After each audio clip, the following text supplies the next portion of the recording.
Of course, it gets more interesting when you play the chords rhythmically.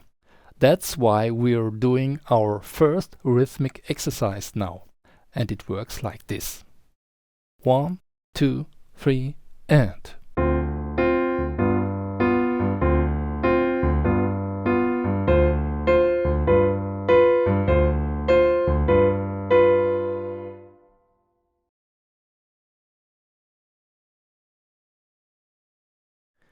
In the key of C major, a 2-5-1 has the chords D minor 7, G7 and C major. Okay? Let's do another exercise which is a little bit more difficult.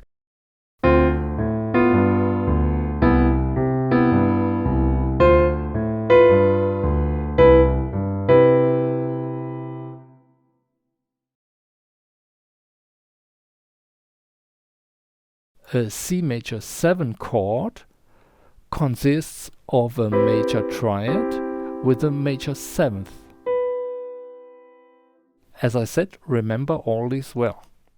Of course, it becomes more interesting when you play the chords in rhythmized form, as is common in jazz.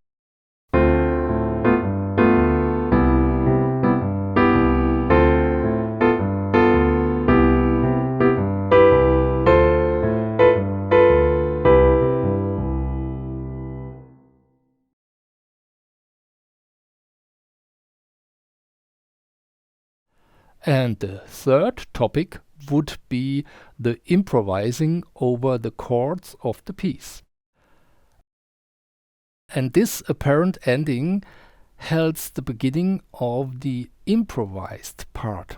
Okay, I do the last 2 bars. 1, 2, 3, and.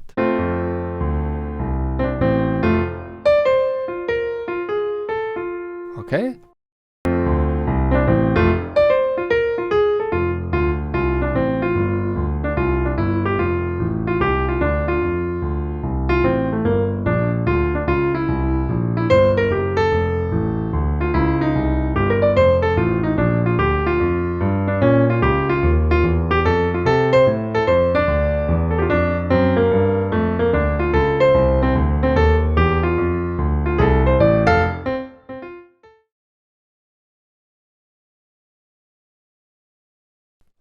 Logically, when improvising, you can combine upward and downward movement. I'll give you an example of this as well.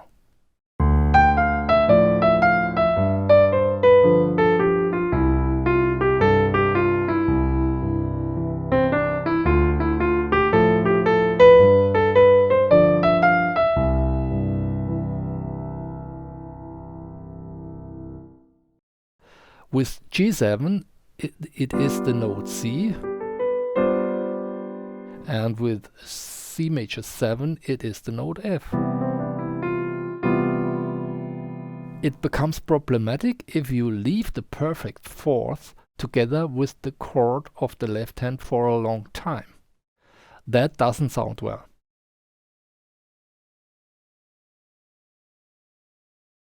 This 4-part chord looks regular like this. Okay? The note D is the perfect fifth. This fifth can be raised by a half tone. Okay? Okay. This gives us the tone D sharp. Okay? Usually we put the root of the chord in the left hand, while the right hand plays the 7th, 3rd and raised 5th. With the following example, we practice the dominant with a raised 5th within a 2-5-1 chord progression in different positions.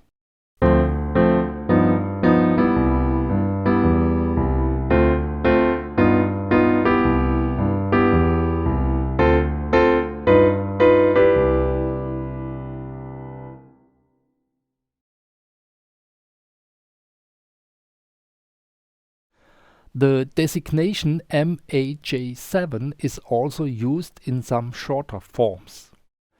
So it also happens that simply the number 7 after the M-A-J is omitted.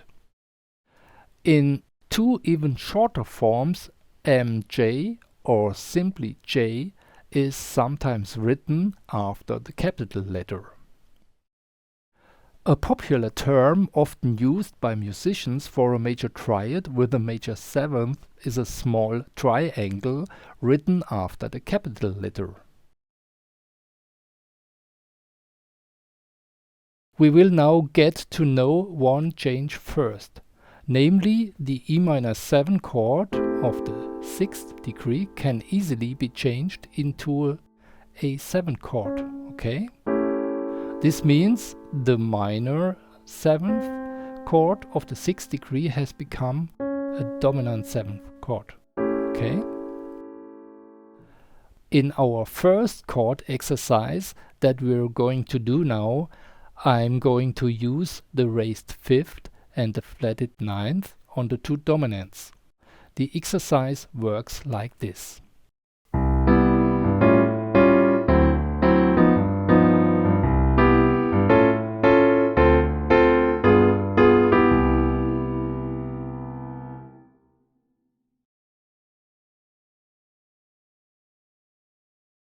Typically, we can use all the notes of the altered scale to improvise over several octaves.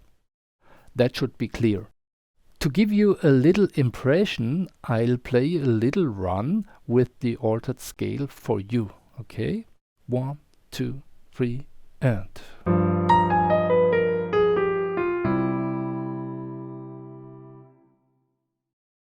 Okay. By the way, such a small made-up improvisation run that I just played is called a lick.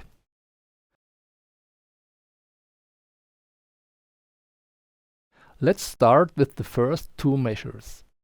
As you can see, I have made a rhythmic change to both measures by simply advancing the quarter note on beat 3 by an 8 note. Okay, I play that.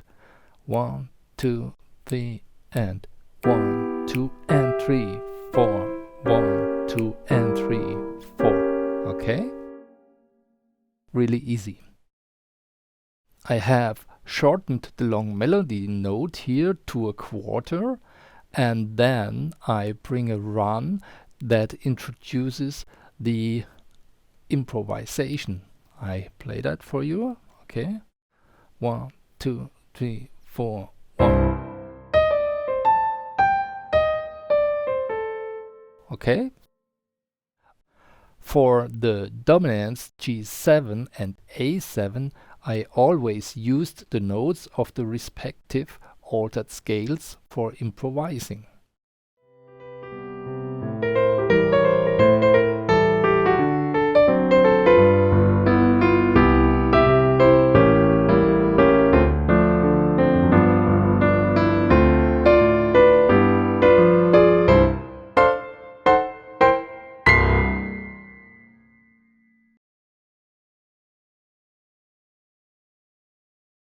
In the long run, it would certainly be a bit boring musically if we always played only the root note in the left hand.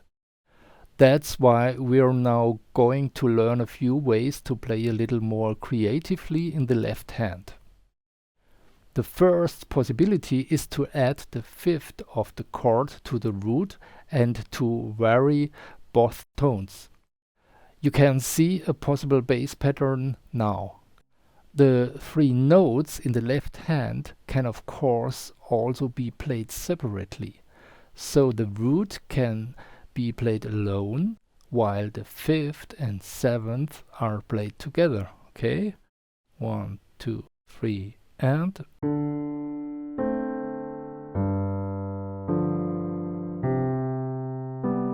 Okay.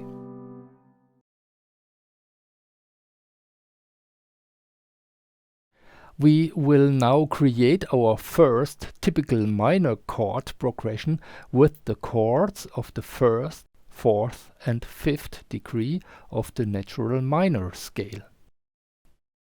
Let's do a rhythm exercise with the new chord progression, and that's how it works.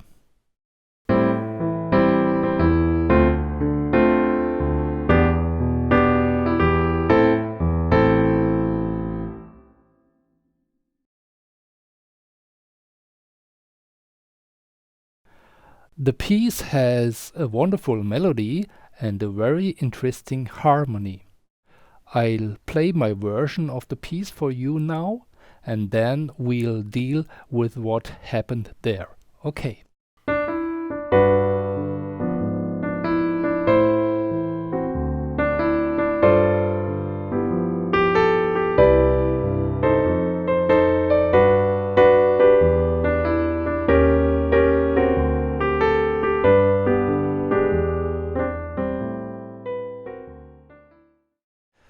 Now you see the first 4 bars of the piece in a 3-line notation.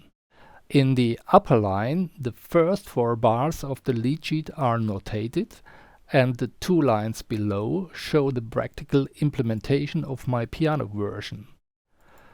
This notation has the advantage that you can compare theory and practice very well.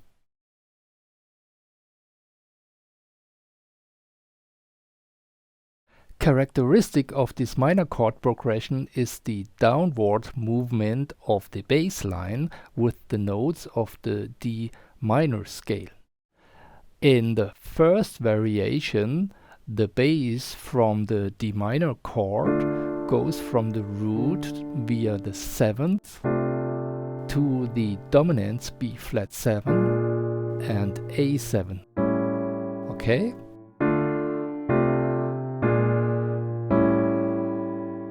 Okay. How variant 1 can sound rhythmically, I show you in the following example.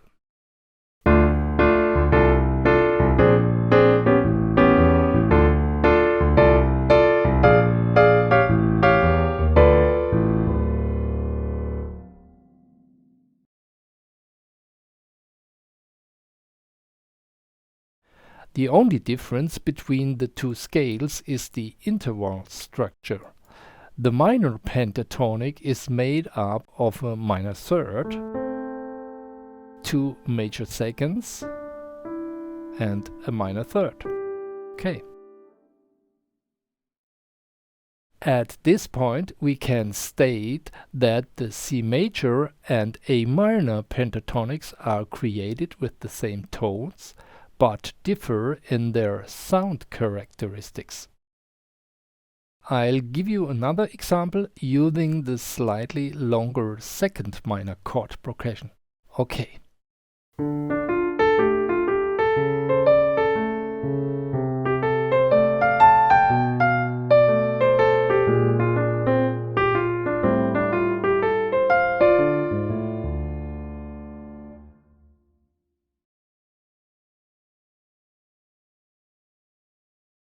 Wade in the Water is in the key of D minor and has an 8-bar form. As you can see, the first typical minor chord progression, which we got to know in the penultimate video, occurs a total of 3 times. You can improvise very well over the entire chord structure of the piece using the D minor or F major pentatonic scale and also the D blues scale.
The A part consists in the first 4 bars, the typical minor chord progression number 2 that we learned in one of the previous videos. Because it's worthwhile to master this chord progression well, let's do a new rhythm exercise, and that's how it works.